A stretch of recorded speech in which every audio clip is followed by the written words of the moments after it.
Hi everybody, Master Trainer and Wellness Enthusiast Kiona Leah back with you guys again for another HBK Wellness Wednesday. This week our theme of the week is Ladybug.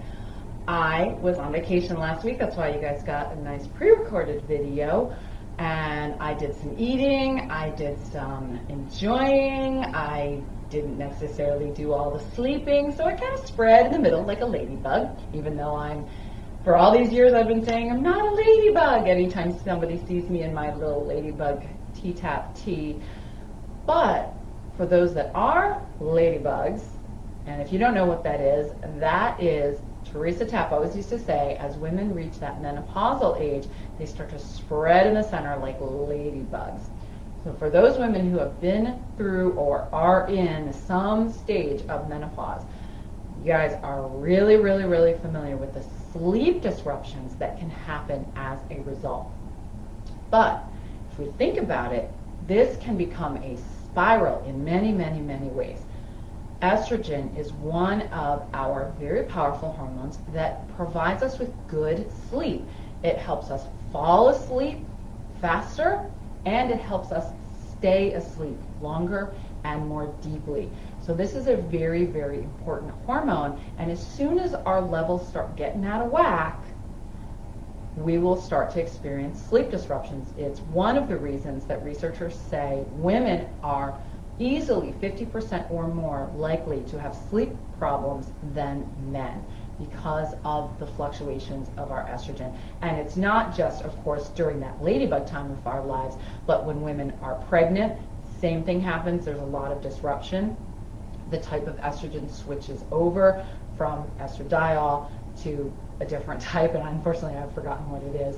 And as we go into menopause, it switches over to estrotone. So there's 3 different versions of estrogen hormone that we experience depending on what state of life we are in.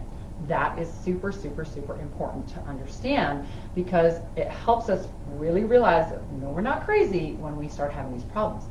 But if you really think about, the fact is, you lose a night's sleep, whether it's stress, too much to do getting ready for the holidays, just not being used to where you're sleeping, it's not your normal bed, that kind of stuff, it can all really make a big difference.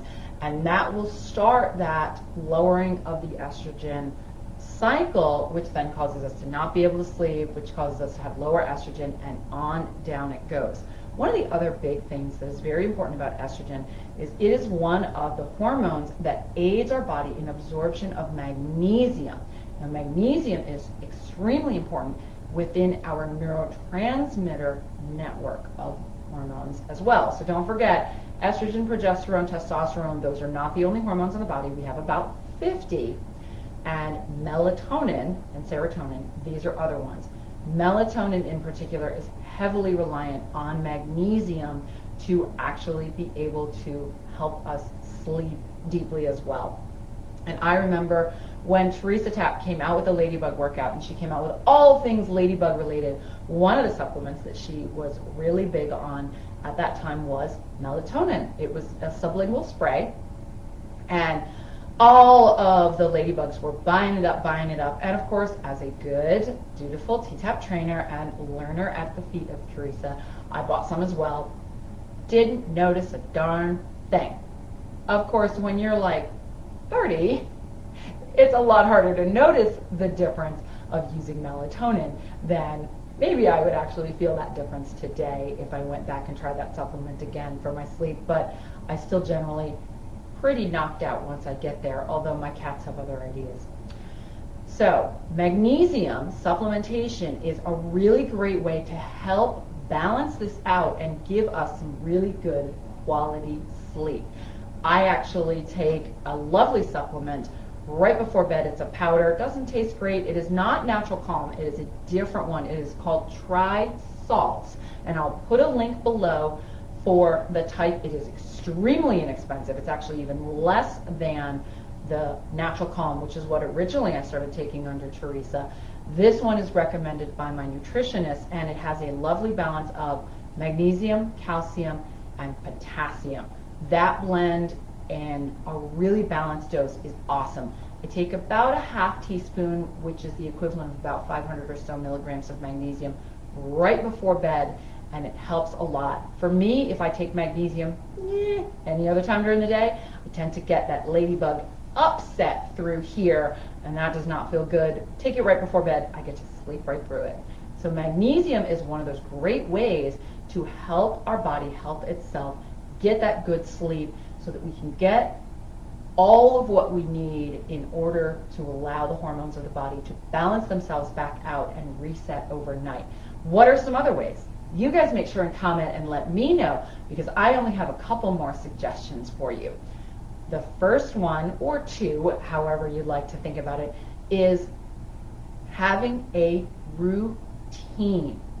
Now, two parts to this routine. Part number one is have a regular, consistent, every night bedtime.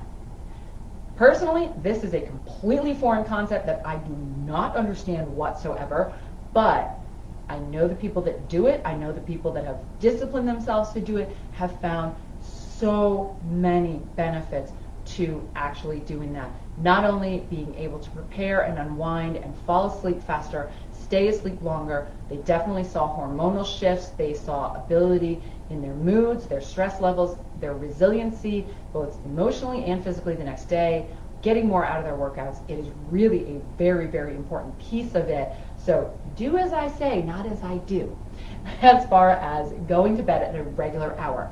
One thing I am really super good at is the second half of this, which is have a bedtime routine. Doesn't matter what it is, but have something that this is what I do every night.